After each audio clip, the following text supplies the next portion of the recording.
This is Dan Riley.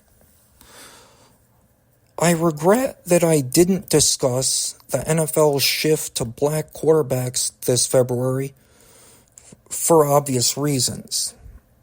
But it's better late than never, honestly, especially given we have a president nowadays who was caught having dinner with a member of a hate group once.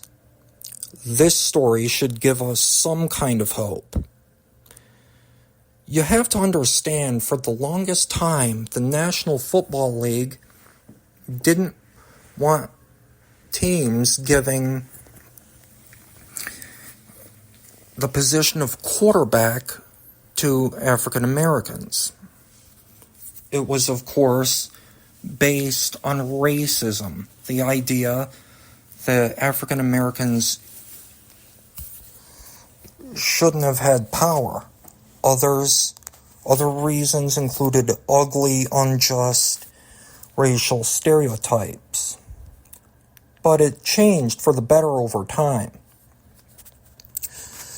In the 1950s, a black man named Willie Thrower played in a game for the Chicago Bears. That was the beginning of an evolution we honestly don't talk enough about. That moment was a perfect metaphor for a society that would eventually put Barack Obama in the Oval Office. One event leads to another. In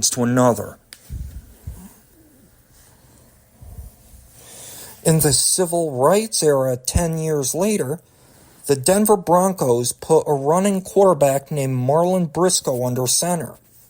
That was a big deal.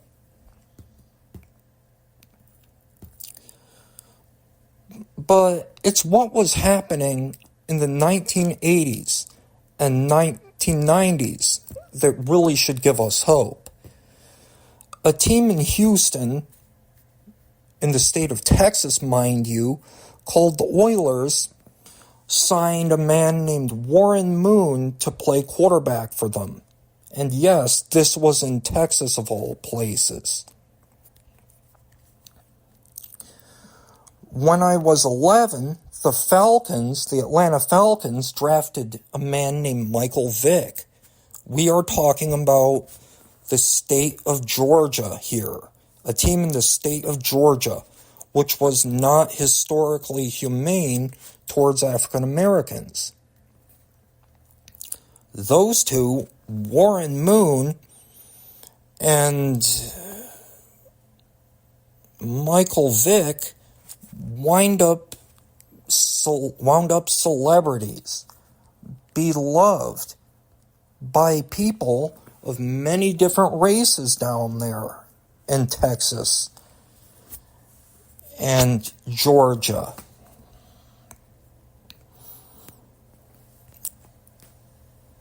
The reason this gives me hope is that a matter involving letting a man of color lead an NFL team's offense way back in 1950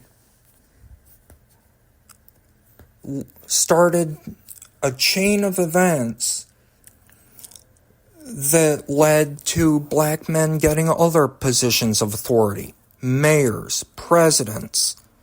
That's why I have optimism going forward,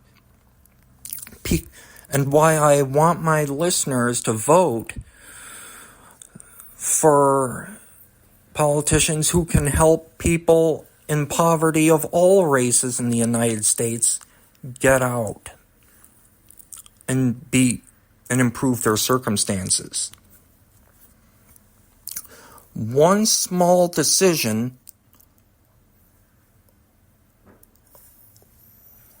led to another, which led to another, which led to another.